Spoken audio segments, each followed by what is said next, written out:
Welcome into the tortured Tottenham. Wait. The Tottenham Depot. Just kidding. I will keep the references to a minimum this week. Welcome into the Tottenham Depot. I'm your host, Andrew. You can follow me at Astetka. You can follow us at Tottenham Depot. This is episode 175. I cannot believe we've done 175 of these damn things. We've got Scott alongside. He is at Scott G. Bird. Scott, what's going on, my friend? Got to come off mute there. Things are going well. 175 episodes. That's nuts. That's what 160 plus weeks or something like that. Considering there's probably been a couple 2-pod weeks, but it's been a few years rocking with you guys. So cheers. Yeah, we're coming up quickly on that big 200 number. Caroline is also with us at CG Stefko. Kaz, how are you on this fine Sunday? Doing good. I'm wondering what the Depot's birthday is now, the actual date. So you'll have to let us know that at some point. Yeah, I'll have to do a little research on that. Yeah, it's been a good weekend. Kind of some crazy football out there, but we'll get into it. Yeah, there's been a lot of crazy football, a lot of weird penalty shootouts going on over the last week or so, and all kinds of nonsense. If you're joining us live on YouTube, be sure to like and share this stream. You can also leave us a comment. We might even react live to it. And if you're just a podcast listener, be sure to check us out on YouTube. We are streaming our podcast live now mostly on Sundays when we get around to them. There's not always a set time. It's kind of when we can all get together and create a time to do it. So keep an eye out on the socials. We've got Twitter, Instagram, Threads, Blue Sky, all those places for you to follow us and check us out. We've got a packed show despite there only being one game to discuss this week. Tottenham Hotspur women went up and got a 2-2 draw against Manchester United women early this morning, especially for those of us, two thumbs pointed right at this guy on the West Coast. This was a 4 a.m. kickoff, which I did manage to wake up for. There have been naps since then. We're now recording this at 1 p.m. Pacific or just after. So naps have been had. We were just discussing that in our little pre-show chat before we went live here. But this was an interesting match. Spurs fell down early, came back with 2 goals before halftime, and almost had their first ever victory over Manchester United, but gave up a goal in stoppage time to settle for just the point. This is, of course, all leading up to the very much hyped FA Cup final in a few weeks against this very same Manchester United team. So it was a little bit of a preview, and I think mostly a positive one.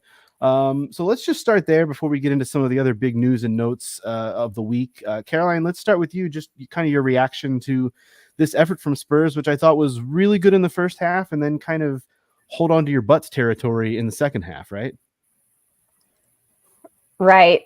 I mean, I feel like we had good control of the game for large portions, especially in the first half. But I think in the second, we might have gone just a little too defensive, which has not really been kind of our style, So that was a little strange to see. But honestly, I was expecting it to be a bit more like that from the start, just because of the implications of this match, being a bit of a preview of the final.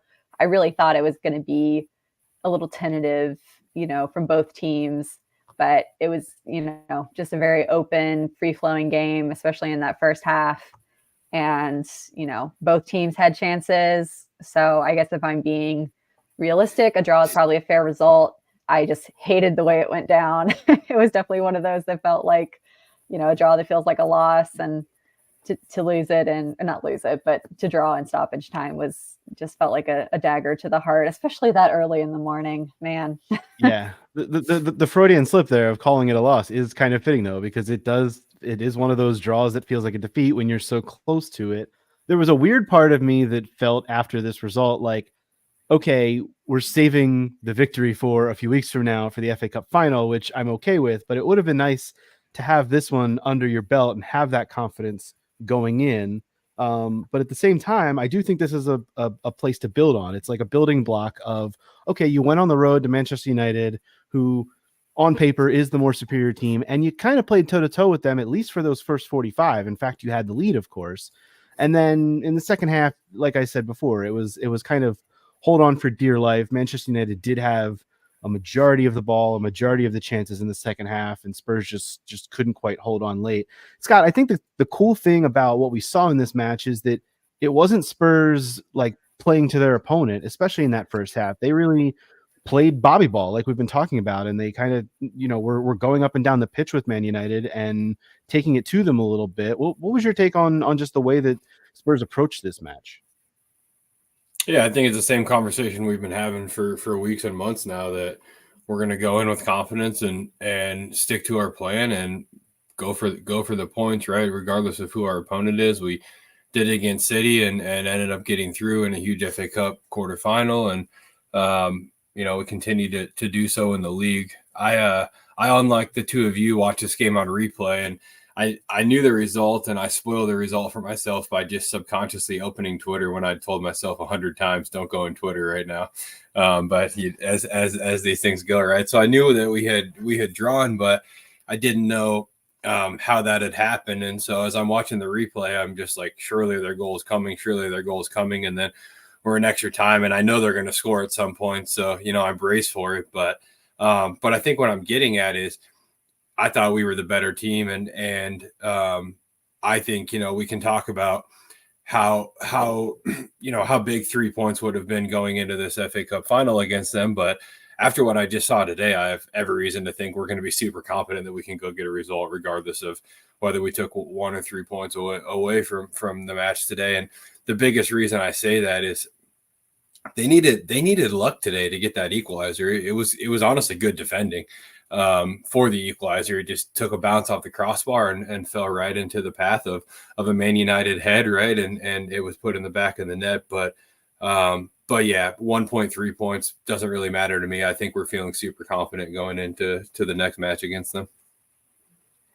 Yeah, I agree, Scott. I think that United probably feel better about this point than we do, because it just felt like the confidence really was on our side.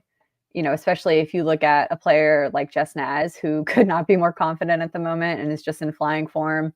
I felt like we looked like the more organized side for large portions of the game, even when we were, playing a little more defensively. And to me, it felt like United were really relying on some of their sort of individual stars to get them over the line for that draw.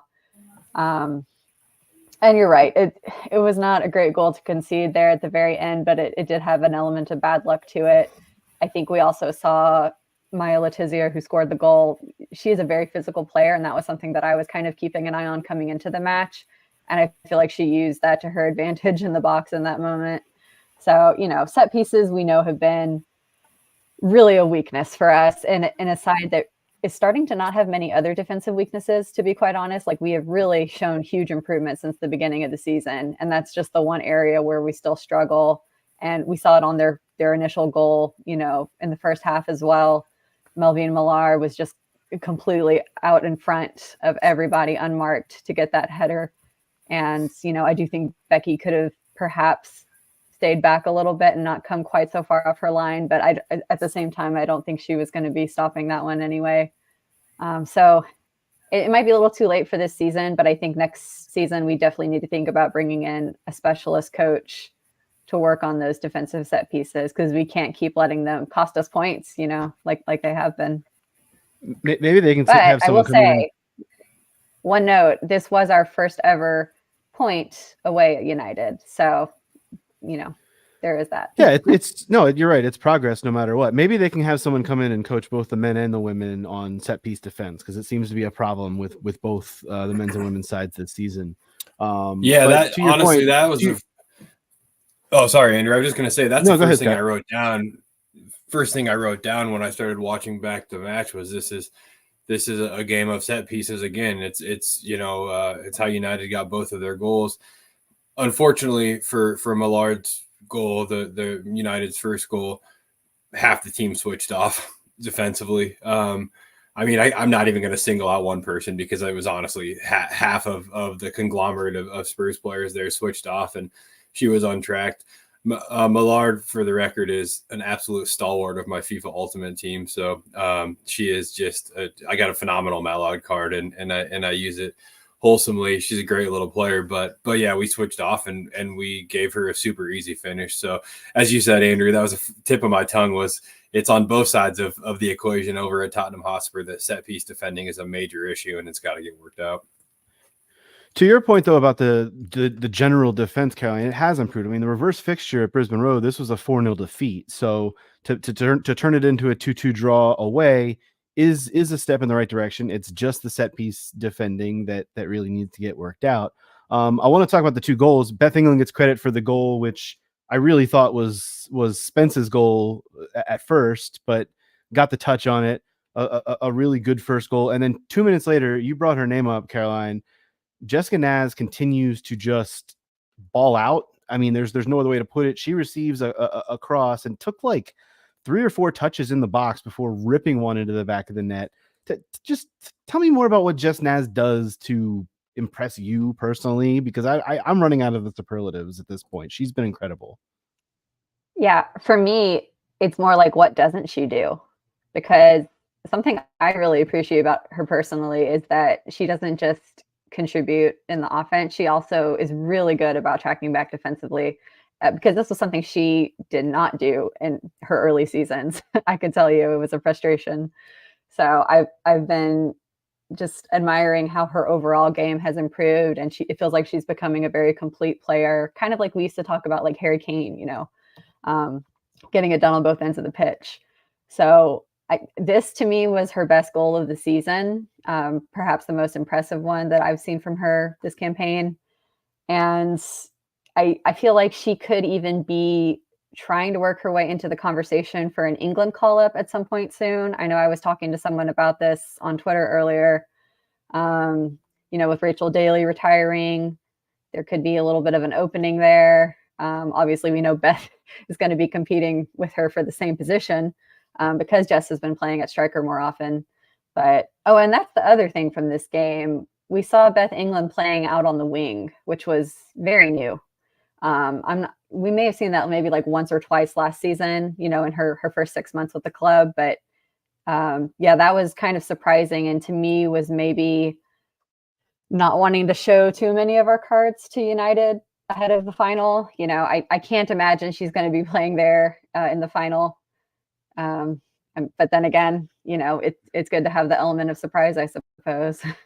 Well, to your point too, there was also the issue of Martha Thomas coming off about 34 minutes in, maybe precautionary, but maybe a little bit of a knock that she picked up. So that'll be something to keep an eye on over the next few weeks as well. There are 2 games between now and the FA Cup final, both against, I want to say it's Brighton and Everton in the WSL. So those are the next 2 weekends to keep an eye on before the FA Cup final. But it's been really interesting, and we talked about this I think 2 weeks ago. We talked about the element of playing Martha Thomas and Bethany England together, and the way that they've both been kind of working their way into the formation in different ways, because they both play such similar attacking roles, but are trying to find that mode where they can both occupy different parts of the pitch together and separate and just make it all work, especially with the players in behind them that are really making things work as well, Scott. Yeah, I think there's a lot of fluidity in the team right now too. I mean, Caroline just pointed out Beth was out wide, and I think anytime Beth's out wide, you expect that her instructions are to get narrow, right, as opposed to getting to the touchline. But she's capable of doing whatever is asked of her, and I think the same goes for the team in general. And again, speaks to the fluidity. Jess Naz, I'll piggyback off of everything you both said. Obviously was phenomenal today, player of the match for me. But I think she can play anywhere from the dual 8 across the front. I don't think she can play the 6, right? But I think if we're in a 4-3-3, she can play either of the dual 8s, the 10, one of them being the 10, if we want to call it that, right? She's done that. And then anywhere across the front, she's capable. Hell, I'd even throw her fullback in a pinch if there wasn't anyone available, and I think she could do a job, right? I'm not suggesting that, but the point is that she can seemingly play anywhere right now and do a really fine job. So a lot of credit goes out to her, and I don't think you see that fluidity without Jess Naz. I would actually say that you can't achieve the fluidity we're achieving right now without her in the lineup. We shouldn't joke about having her at fullback because I think Robert has put just about everybody at that position by this point in the For season. Sure. Yeah, I retract that. I think it's because he does value versatility in his players. Like that feels pretty obvious to me. I think definitely a good shout to have Jess as player of the match, but for me, it was actually Matilda Vinbear. I thought she put in a huge shift, and she's another player who we've seen playing on both sides of the pitch as winger, even filling in at striker at times. And it just feels like all of the forwards have kind of felt comfortable rotating even within, any given match, like their positions. And it just, again, I think it makes us more unpredictable to opponents. And that's why we've been kind of able to take some of these, really decent looking defenses on paper by surprise, and score some really great goals. And, today we had one from a set piece, one from open play. So it just feels like everything's kind of working out in the attack. And I'm really excited for this final. I already was, of course, but, after seeing this game today, it feels like it's just going to be a really competitive match, and whoever ends up winning will be deserved winners. Yeah, this definitely whetted my appetite for it too. Not that I was not already excited, but a couple more to get ready for it, and then it comes up in just a few weeks, 3 weeks from now, 3 weeks from today, right? Yeah, Sunday, May 12th is the final. So really looking forward to that. Before we move on to some other like news and notes from the week related to Spurs, mostly on the men's side, there's another interesting story that came out on the women's side regarding Grace Clinton, of course, who could not play in this game because she's on loan from Manchester United. Robert Villeham told the Evening Standard this week that the club's going to try and make this move a permanent one for Grace Clinton, which I think we all kind of knew, but he kind of spelled out some other transfer plans and made it really clear that they would like to make the move permanent. It was a really interesting piece, but I know this move is going to be complicated, and he kind of knows it's going to be complicated, but Caroline, maybe you can give us some insight into it. Like, what's it going to take, do you think, other than financially, to get something like this done? It's a move that she seems to want as well, which is obviously really important. It takes two to tango, but do you think that this is something that could be completed this summer? Because that would be a really, really important move. It will be the first of probably 4 or 5 moves that the club wants to bring in, but that would be, I think, the first one that they focus on, right? I do think she has to be kind of our priority, to start the summer transfer season off.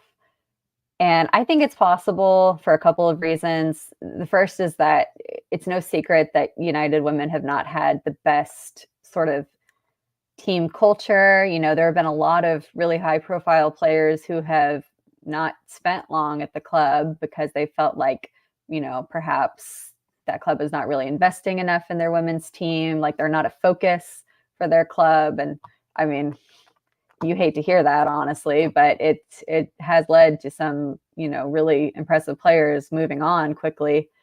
And I think their manager is a little bit of a part of that. He's someone who can tend to freeze players out. Martha Thomas, unfortunately for her is a good example of that, because she was not playing in her favorite position there. She wasn't getting the game time that we can clearly see she deserves. So I think that could, possibly something that keeps her from wanting to stay there. But I think the biggest reason it might happen is that she's actually really enjoying her time at Tottenham. And you can see, not just on the pitch, but off the pitch within, her relationships with the other members of the squad. It just feels like a really good fit for her. And, a manager like Robert Villeham is someone who's going to get the most out of her, as she's developing as a young player. So I think, United, they've really gotten themselves into a few tricky contract situations coming into this summer. Obviously Mary Earps is the obvious one, but they're really not going to be wanting to let too many of their key players, go on freeze at the end of their contracts next season. So it could be a thing where they decide better to get a transfer fee and, hopefully respect her wishes if this is what she wants to stay at Spurs. But yeah, I do think that the interesting thing from that article too was the note that besides maybe 1, possibly 2, kind of big moves, we're really going to be focusing on, a few less expensive deals, but players who can grow with the team, I think was the phrase that was used. And we've seen ample evidence that Robert can do that because he's brought so many players along on this journey of improving the team. It's whether they're younger players, older players who maybe haven't had a chance at their previous clubs. Like it's just kind of happening for everyone at once. So yeah, I'm feeling excited to see who we're going to bring in because there are definitely a few positions that we need to have a little bit more strength in. Yeah, it should be an exciting summer transfer window for the women's team. I mean, there's definitely, you can see the growth happening not only on the pitch, but once you start to supplement that with some off the pitch moves, and really, it's the rising tide theory, right? Like all the boats are going to raise when you start to add some depth as well, and start to kind of aim to. I mean, hell, if they could knock off the FA Cup in a few weeks, that's great. That honestly, that only helps the recruitment phase as well, because you're showing we can win things at this club. But when you start to aim your sights for those Champions League places and for the top of the table, that's going to go a long way. And already we've started to see kind of the makings of what's possible under this manager. So really exciting times for Tottenham Hotspur women. I'm really pumped up to see what happens this summer, and obviously getting Grace Clinton in on a permanent deal would be really awesome. And then let's see what other kind of handful of moves that they can complete going forward. And the other thing I think worth noting on the Grace Clinton of it all is United are under new ownership as of now, right? And I'm not a United expert, but I assume that ownership group extends to the women's team, right? That's a good time to move on, right? New owners come in, they have a vision. They often are open to stripping things down and investing as much back into the playing staff as possible. So, yeah, I don't know. My gut tells me it's going to get done, and I'm super excited about it. It would be really nice if we could find a way to get it done like tomorrow so that she could play in the FA Cup, but I don't think it works like that. No, not quite. Before we move on to talking about the men's side, just a reminder, you can follow us at Tottenham Depot. Be sure to comment, interact during the show, during our live shows here on YouTube. You can drop us a comment and we can react, and be sure to check us out on the socials as well. Tell a friend. Guys, the news on the men's side. Go ahead, Scott. Hey, sorry. Before we move on from the women's team, I think we got to shout out Becky Spencer too. I think she was phenomenal today. I had actually, and you had mentioned Matilda Caroline, but I had Jess, Becky, and Matilda as all up there for player of the match, and I probably just favor Jess Naz and just give it to her anytime I consider her in the mix, right? But Spencer was phenomenal today, and we don't come away with a point without Becky Spencer. It seems to be a theme, and considering that she wasn't even a bang-on starter when this whole season started, really speaks to her mentality and work ethic and all of that. It's a really good shout, Scott. Really good shout. No, I totally agree. On the men's side of things, all week it was watching Champions League and other European matches, doing coefficient calculations, but realizing that once we got to the weekend, Tottenham Hotspur couldn't hurt us because there was no game this weekend. Of course, Spurs were not playing. They were supposed to play Manchester City this weekend. City were in a semifinal. Didn't have to worry about it. It's a week off. But then we get the news, of course, that Destiny Udogie is going to be out for the rest of the season, following surgery on an injured quadriceps. This sucks. There's no other way really to put it. The starting left back is now done for the year. He posted on Instagram. And honestly, it sounds like he's going to miss some time even into the Euros this summer, which really sucks for him personally. He's not going to get a chance to compete for Italy. It's going to be a couple of months for him on the shelf. But the club confirmed. What I thought was interesting about this is he announced on Instagram that he had surgery for an injury and was going to be done for the year. And then the club confirmed it, calling out that it is his quadriceps, and it was an injury sustained in training earlier this week. So not that I think there's any grand conspiracies here, but there was some speculation this had been something that had been lingering because we had seen his play kind of, I don't want to say drop off, but he has not been at the levels that he was in the first half of the season. And maybe that is the case, and maybe he just re-aggravated something, but Caroline, let's start with you. Just your reaction to how much this news sucks. I guess I don't really have a question other than kicking it over to you for the reaction on the Destiny Udogie news. Obviously, it was gutting to see this news, but we're just having really bad luck with injuries this season, so I can't say it surprised me, unfortunately. Yeah, it feels like he's not really been quite the same since he came back from that initial injury. And it might be for the best for him that he's getting this time to just focus on recovery, and come back stronger next season when we know, it's going to be all guns ablaze. This campaign is kind of petering out, it feels like now. And I don't know. It feels like 5th place is pretty safe, and we're not feeling as confident about squeaking into that 4th spot. So to me, it's kind of like, it is what it is. Ben Davis is going to get some game time. We haven't seen him in quite a while. And we just gotta rely on the guys to get it done, have that kind of next man up mentality, and just wish Destiny the best. I hate that he's possibly going to miss the Euros because, he's really started to break into that Italian team. So that's a huge bummer for him. Scott, do you expect it's going to be Ben Davis, or is there another option that Spurs will have on that left back spot? I've seen many things thrown out there. I think a lot of it is just trying to throw something and hope it sticks, but I've seen Mickey Van de Ven's name thrown out with playing Dragusin at left center back. I've seen playing Dragusin at left center back, which I think would be a nightmare. I've seen Emerson, but then is Porro hurt from the last match? Are we going to need Emerson on the right side? There's just a lot of questions all of a sudden in the back line. It feels almost like we're in November again or something. Yeah, honestly, for me, it's Ben Davies, and I don't think the conversation needs to go a whole lot further than that. We'll take it there because that's what we do, right? We talk, but Ben Davies is a very capable left back in this system. He's very good on the ball. He's quick.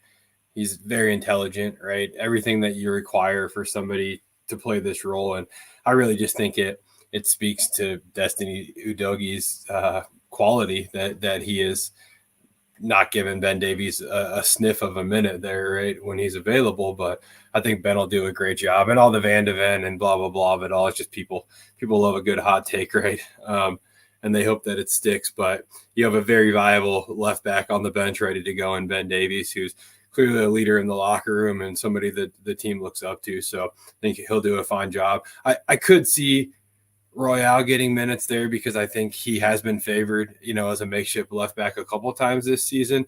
But like you said, we're not quite sure what's going on with Porro. And if I have the choice between Emerson Royale and Ben Davies, it's clearly Ben Davies for me. So.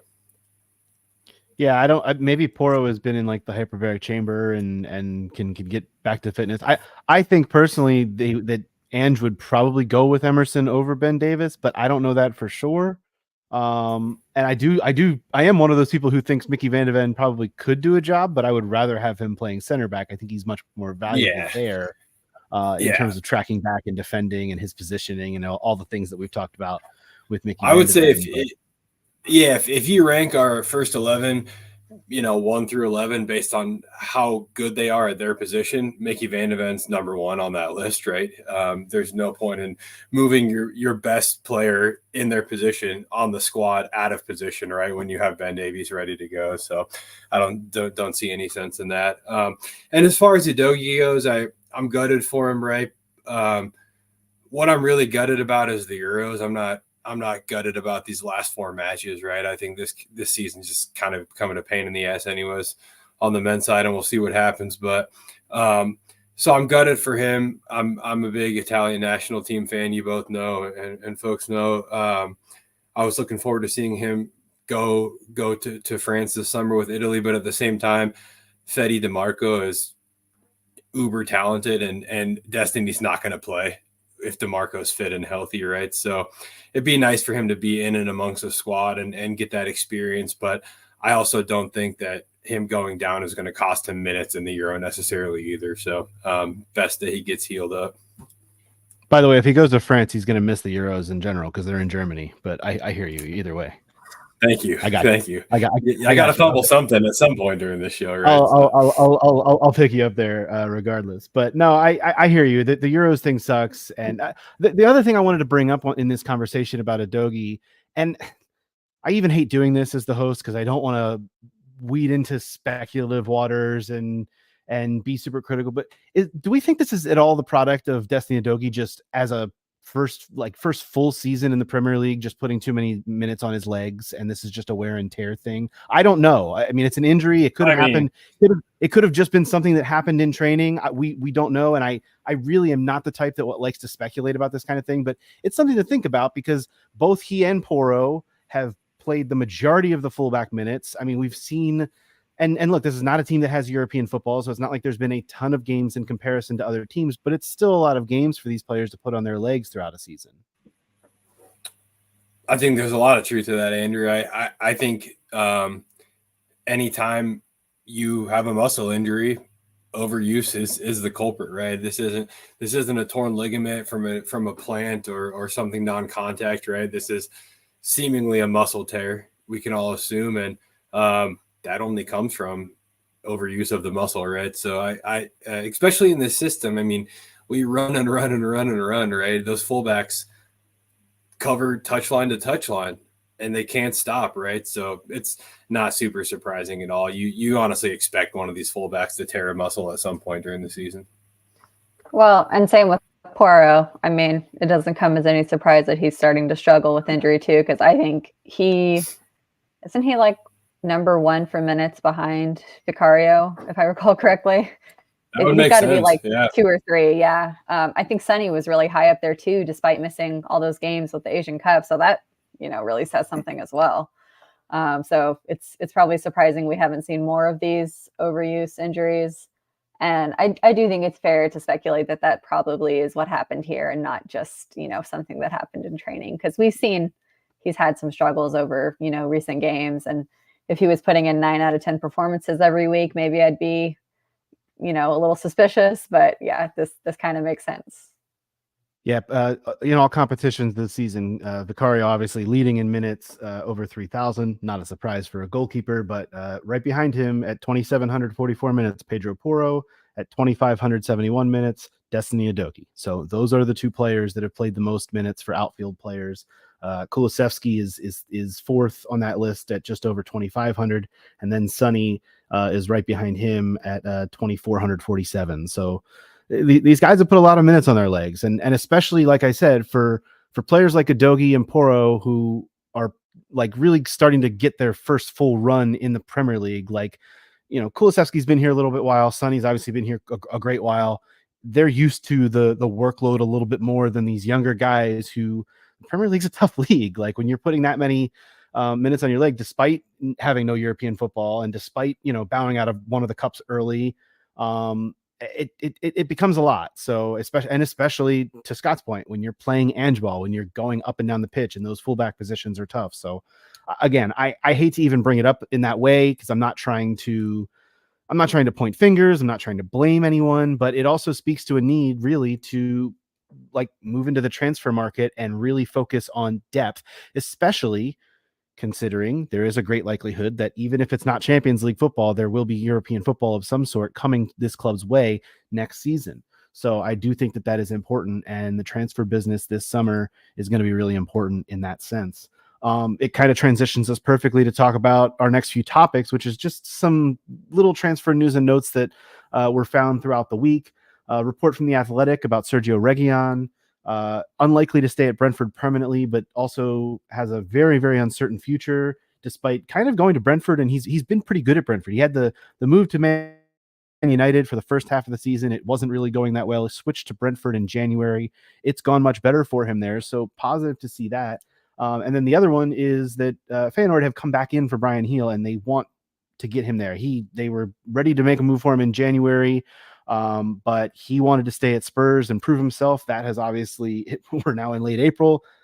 The proving himself has not quite happened. It seems like he may or may not be more open to moving to the Netherlands and kicking on his career in a way that he can actually get some playing time on the pitch. But either of these two moves or lack thereof? Like, what are we feeling about either of these players? For me, I feel like it's move on time for both, Scott. But where are you at? I agree. I think Brian Heel will do very well in the Netherlands. I actually think Reguilon would be well suited to the Netherlands as well. I think Italy would be a good spot for him. I think Turkey could be somewhere where he ends up. As kind of weird as that might sound, right? But it's time to move on. And I think my biggest thought here with both of these names is Spurs have to do a better job of the young talent they invest in. I'm not saying they needed to play more or anything like that. I'm saying that from the start of all of the scouting that's required to bring these guys in, to the minutes they don't get, to the way that they're asked to fit into a squad tactically, we unfortunately have this habit of bringing guys in who have a very high ceiling and their career just absolutely flatlines at Spurs, right? There's some that it doesn't happen to. I'm not saying it's 100% consistent thing across the board at Spurs, but we all know a name like Tanguy Ndombele, and I think that's probably more on him than the club, right? But there's a history of us bringing in young talent with a really high ceiling and just absolutely crashing and flatlining their trajectories. And so I feel for Brian. I feel for Reguilon. It's of course, again, it's always on the player to some degree, right? But it's just time for them to get away from Spurs and find some way to revive what could still be a pretty special career for both those guys, I think. Well, it's funny you mentioned Turkey. I immediately thought of Galatasaray, who has like multiple Spurs players, including Ndombele. They have Davinson Sanchez, right? Like he's another example of a player who never really quite reached the level. There are examples out there. I'm hoping that it's a new dawn with a player like Lucas Bergvall, or some of the others that are going to be brought in. And don't start talking about Lucas Bergvall and a career flatlining, right? That'll no, that's what I'm saying. I'm hoping it's a new. I'm hoping it's a new page that we're turning. Yeah. But you make a good point on Galatasaray. There seems to be this pattern. If you don't work at Juve, go to Spurs. If that doesn't work out, then Galatasaray is welcome. We'll welcome you with open arms, and there's a clear path for all these guys, right? And it ends in Turkey. So I kind of hate to wish that upon him, though, because it seems like Turkish football is a mess right now for some not necessarily on the pitch reasons. But to me, it feels like we're starting to do a better job of recruitment, because if you look at players like Udogie, Sarr, Bergvall's not here yet, but he certainly seems to be doing the business in his current league. So, yeah, hopefully we're trending in the right direction there. But with Reguilon, I'm a little surprised that Brentford are not interested in keeping him on, because he has had such a good loan there. So that makes me wonder if it's a bit of a, not footballing related reason situation, kind of like it has been with Ndombele, so. Not to speculate, but it could also be as simple a thing as age with Reguilon. He is 27. That's true. He's not as young as we think he is. Yeah, he's not a 23-year-old. Right. At 27, I would kill to be 27. I'm speaking in football terms, obviously, but it could be something like that. Brentford do tend to see. Brentford strike me as trying to brighten it up a little bit. Like they're trying to pull like that move and be that mid-table club that can occasionally pop up and make some noise. And I think they're doing a pretty good job of it. That's just the vibe I get from them, at least. But maybe they just don't want a long-term commitment to a 27-year-old who has some injury history and doesn't, is not electric. He's been solid, but is not an electric player. But who knows with that, it's obviously gone well for him there, and I wish him best. But for both these players, I just want to see. I hate the use of the term deadwood. That's not a term I like to use, because I feel like it's very derogatory to human beings. But for lack of a better term, it does feel like Spurs are getting ready to move on from some of the players that are not going to be part of the long-term plan. Let's just put it that way. And that is reassuring, because it's something that hasn't been happening at this club for many years and needs to happen, just from a sense of, clearing the decks for other players to be able to come in. That leads us to the other kind of report I saw this week, where Alistair Gold of Football.London reports that Spurs are in talks to extend the contract of 25-year-old keeper Brandon Austin, who is yet to make his senior debut. And you would think, well, why the hell would they do that? But there's a homegrown issue as well. And this could help the homegrown numbers, especially heading into a season where you think European football is going to be back on the horizon. So this is one of those moves where it's like, okay, but I mean, it's like, I get it. I get why you would need to do this and why it would be important. He can be the third goalkeeper. He can, he has not shown any ability on the pitch. Obviously he hasn't made an appearance, but these are the kinds of moves too that make me think that it's a lot harder to organize a full roster of players and meet all the stipulations with numbers that you have to meet than I think we as fans think and see to the naked eye. We just see, oh, flashy new superstar playing in Sweden, let's bring him in.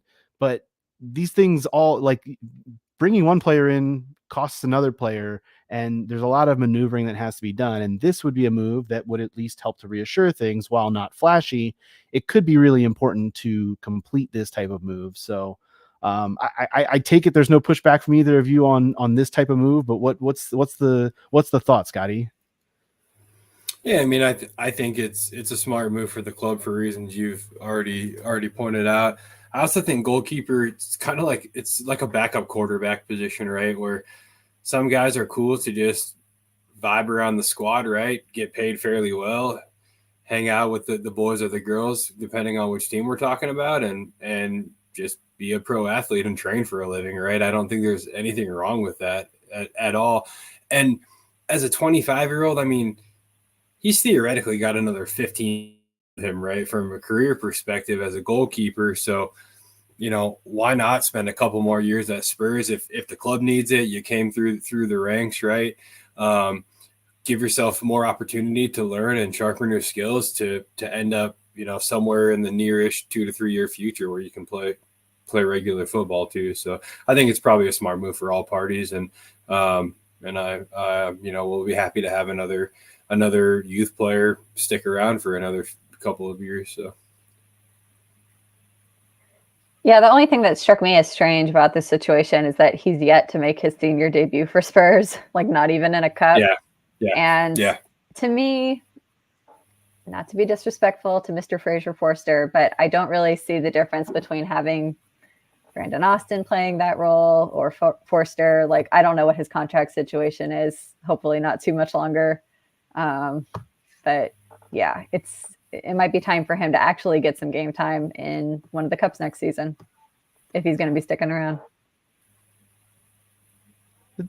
It's a really good question on Fraser Forster. I thought he signed a 2-year extension, but I could be wrong about that. I don't exactly remember. Maybe one of our listeners. He did this year, 2-year extension. Yeah, I think he signed an extension. So it's a little weird. Like you've got the 25-year-old homegrown player, and then you've got the 35-year-old who's really the backup. And who would you rather see if you're playing, say, in the Europa League next year, and you want to throw a backup keeper in against a team, a random team from Denmark? Like, who would you rather see play that match to give Vicario a match off? Like, I don't know the answer to that. I guess it's Forster, but is it? But is it? Because he cannot be in a penalty shootout, is how I feel. Yeah. So, the interesting thing about Fraser is, like, we all think of the penalty shootout against Fulham for sure, but he also made like 5 crazy saves in that match that got us to extra time or penalties, right? There's no extra time. So from a shot stopping perspective, experience perspective, IQ perspective, more than anything with his experience, I think he's still a fine keeper. But no, penalty shootout, I don't want anything to do with what I saw against Fulham. No disrespect, Big Fresh. The other thing I was just thinking about is, I mean, we really just don't know much about Brandon Austin. I maybe watched a couple of his games when he was over here playing for Orlando. But my question is he going to be a better fit for us in terms of like actually being able to distribute the ball? Because we did not see that from Forster either in his few appearances that he's made. So that's a factor. Yeah, it shouldn't go understated that if it, like, say Vicario, caught the bird flu tomorrow, like who's the better Ange ball goalkeeper? Because I do think that's actually a thing. Like, you need an Ange ball goalkeeper, someone who can play out of the back and work well with the center backs and the full backs to distribute the ball. That is certainly something to think about, and not something I want to think about, but it's something to think about. Do you have like some salt to throw over your shoulder or some wood to knock on? You know, because I feel like I have very bad vibes you just put into this podcast. Yeah, I have no. Well, I got worse ones for you. Guess who's next on the fixture list? It's a North London derby next week, guys, and also it's at the same time as the women's game, same exact time. Cool, awesome, love the fixtures, love the schedule makers for that. Yeah, North London derby next week on the men's side. Fun. After that, a few days later, we get to travel to Chelsea. Fun. After that, we get to travel to Liverpool. Fun. The run-in starts now, guys. 6 games left. And look, as we mentioned, it's looking more and more like 5th place is not going to be good enough for Champions League. Almost assured after this week, after both Manchester City and Arsenal, cough, cough, departed the Champions League, thanks to Caroline's Bayern Munich for helping out with some of that. But obviously, and then there were 2 other teams that were in the Europa League. Liverpool and is it West Ham also bowed out of the Europa League. I think Aston Villa advanced in the Conference League, but they're the only English team left in European competition at this point. So coefficient looks dead, and it looks like it's only going to be the top 4 this season. Probably every season going forward with this new format. I'm sure England will have the 5th spot on lock for a Champions League, but this year, when it really looks like Spurs are going to finish in that 5th spot, probably not going to happen. But there's been a lot of talk all week about the fact that Spurs fans are actually, weirdly enough, kind of okay with this. Watching both City and Arsenal bow out obviously brought joy to everyone, but also realizing that it's going to probably come at the expense of us getting in Champions League. I actually want to credit quote unquote Spurs Twitter for not losing their mind about this and taking it kind of rationally. Like, look, we give people grief on the internet all the time, but for the most part, I saw people taking this news pretty well and being like, actually, Europa League sounds kind of nice for next year, because this is still a team that's growing. This is still a team that is, building itself up. And if we got into the Champions League next year, we'd probably get our doors blown off right off the bat. But in the Europa League, maybe you've got a little bit more of a shot. So I don't credit the internet with anything, but I'm going to give a quick little shout out to the internet for that. Yeah, I do think that's a great shout. People surprisingly handled the news very well, and I think some of that is we didn't have Europe this year, right? Which again I think is a positive, and it makes Europa League a little more tasteful. And it's not the Europa Conference League, which don't ask me if I want that thing, because I'm not going to give it an answer that a lot of people would agree with. But I'll take Europa League all day long. Now. That kind of leads into the conversation, what's going to happen. I do think we'll end up 5th, right? But there's plenty to talk about there. Yeah, I mean, the gap right now is pretty wide between us and 4th for Aston Villa. It's 6 points, but we do have the 2 games at hand. But the gap between us and Newcastle for 6th is 10 points. We have a 10-point lead on 6th place right now. So that's another big thing to know. Like, we are firmly implanted in 5th place with still 6 games to play. So that is big. Caroline, I didn't mean to cut you off. Go ahead. No, I was just going to credit you for something you tweeted out the other day, which is that if we don't get that 4th spot, we probably didn't deserve to be in Champions League. And that's just the reality of it. It kind of feels like we need to be in that competition when we're actually ready for it. And I do think we're going to do some significant business in the transfer window that could, change that calculus of how we could actually compete in that competition. But I don't think it's the end of the world if we don't get there. Yeah. Honestly, it's well said. Andrew's tweet and you jumping in, Caroline,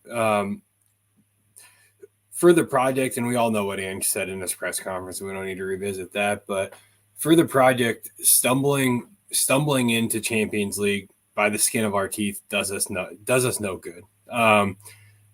Winning a Europa League, that's a big fucking trophy. That would be a big deal for this club to go and win the Europa League. And next year, no Champions League, misfits drop down into Europa League. Those 3rd place finishers in their group don't drop down, right? So that's pretty much the only good thing about this new format, I have to say. Yeah, I was going to say, if you haven't, by the way, for the listeners or the viewers out there, if you don't know about the changes coming to the Champions League and the Europa League next season, and I believe even the Conference League, there's they're expanding the competitions. This is basically, it's going to be a little bit of a mess. This is not your grandfather's Champions League that's coming to play next year, or Europa League for that matter. It is going to be very different. It's more games. And that's why the point I was going to make is I would actually like to see Spurs treat this summer as if they are going into the Champions League, even if it's just Europa League, because it's going to be not 6 added games in a group stage. It's going to be 8 added games. And I would like to see, look, I know that Spurs fans have aspirations of being a title contender in the Premier League next year. And I think that's a great aspiration to have. I would also like Spurs to have aspirations to go win the damn Europa League, because I think that would be really cool. And what a cool, honestly, it would be really cool to get bantered for our first trophy in many, many years being the Europa League. I would love for that to happen. So bring it on. I'm all on board. Yeah, I completely agree. I will say the only thing that, and this isn't a Champions League pod, we all know it's a money grab, right? I'm not going to try to skirt around that, but there are a couple positives that I see in the new format, and it's mainly 2 things. I think the added 4 teams means that there's 4 more teams in Europe who are going to get an opportunity to do something special, right? And it's not groups of 4. It's one, open league format.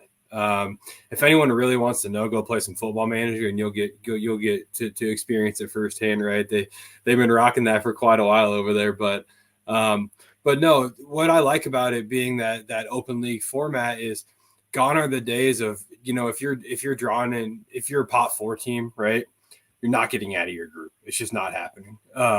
It happens, but it's rare, right? You're going to get drawn with Madrid and, Chelsea or not currently, right? But one of those pot 2 teams, and you're not going to get out of your group. And I think this gives teams who are less competitive but deserve to be there a better shot at getting through, because the top 8 teams get to the quarterfinal, and then 9 through 24 go to the round of 32, right? So you could finish 24th in this open table format and end up in the quarterfinals, hell, even the round of 16 or even the quarterfinals. I won't say semifinals, but it's going to give these teams an opportunity to potentially do something special. It kind of reminds me of like a March Madness. So I'm excited about that in a sense.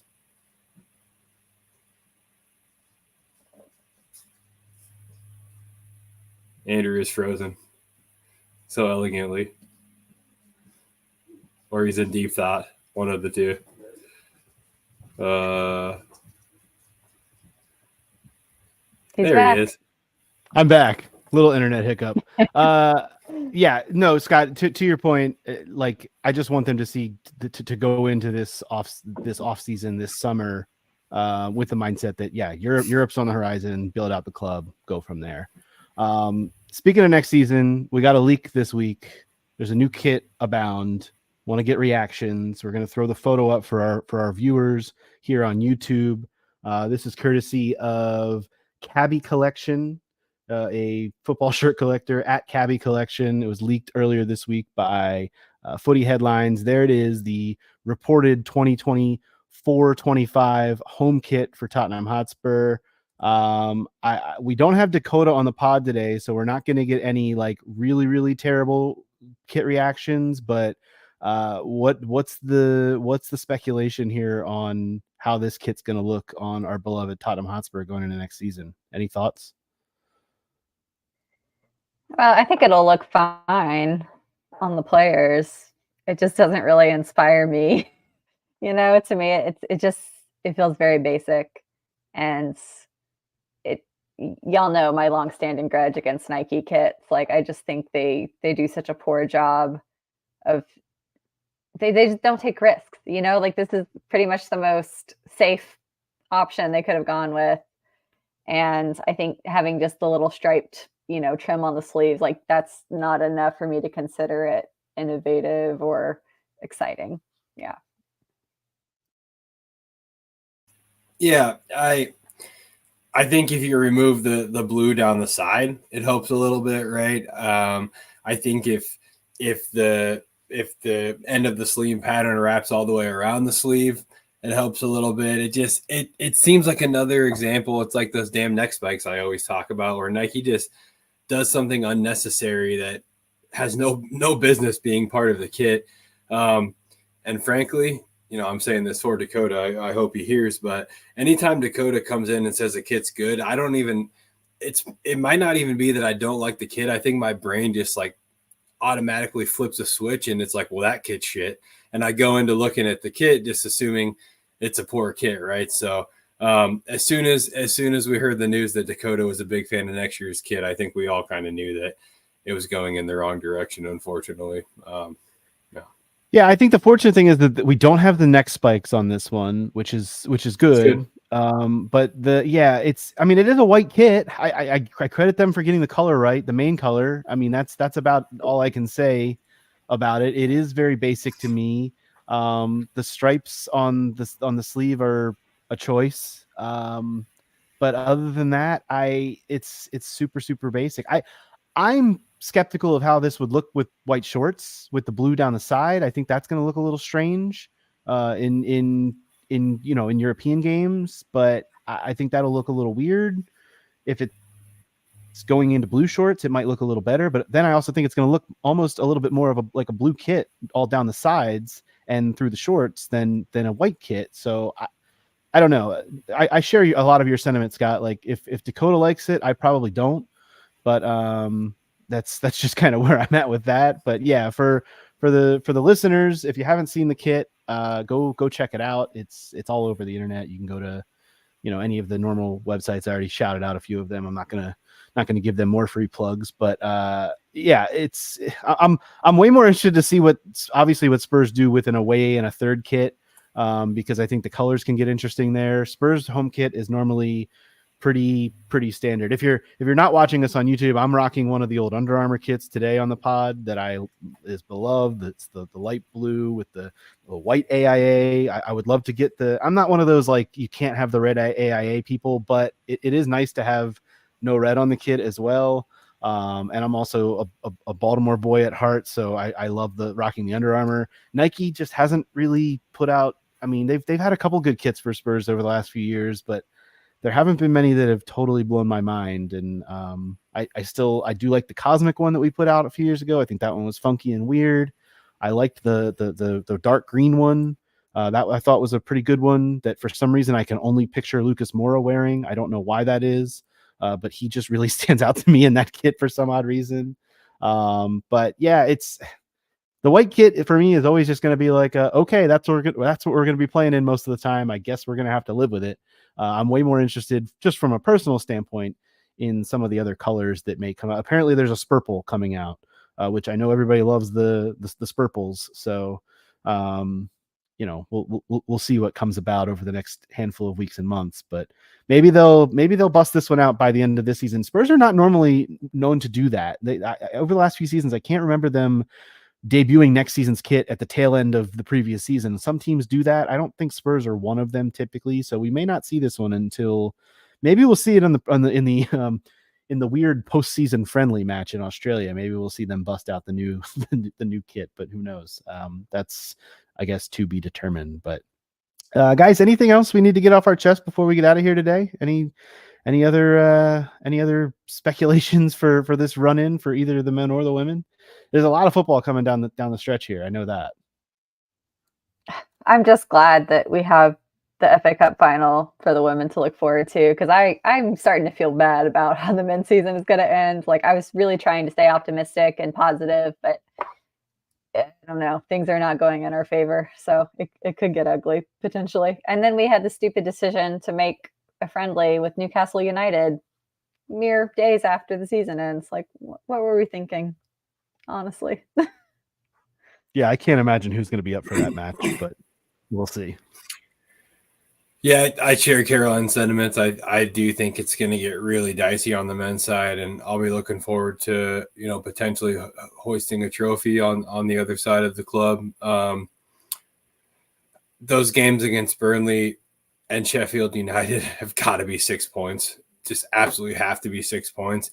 And honestly, I'm not even confident in that happening. If I'm being completely honest, I could see one of them one of them falling into the trap of a draw that Spurs so often find themselves in, right? I think Liverpool and Man City absolutely wax us off the park. It pains me to say. I think Chelsea and Arsenal are totally up for grabs. Two massive derbies. When it comes to Chelsea, we're both clubs that are not doing great. Now, one of us is heading in the absolute right direction and one not quite so much, right? So I think we're the better team and the better squad, and we better be expecting to go get a result against Chelsea, but you just never know. And then the Arsenal game, I won't even pretend to speculate. It's an absolute coin toss, right? They're the better, sure, but it's a derby and form goes out the window. But ultimately, Sheffield and Burnley, again, those got to be 6 points, or it could even get dicey for that 5th place position, honestly. Yeah, the only advantage that Spurs have going into next week is not only is the game at home, but it will have been more than a fortnight since they previously played. And I knew that I would get the word fortnight into this pod eventually, and it's at the very end. Well so done. I'm glad that I did. Well done. That's going to do it for the pod. Yeah, go ahead. No, I'm good. I'm good. That's going to do it for. Yeah, that's gonna. I before I go completely off the rails here, that's gonna do it for this edition of the Tottenham Depot podcast. If you have not already, go follow us at Tottenham Depot on all of your social media platforms, and be sure to rate and review in your podcast app of choice. Caroline can be found at CG Stefko. Scott is at Scott G Bird. I can be found at Ace Stedka. We will talk to you next week following 2 more matches. Until then, as always, come on, you Spurs.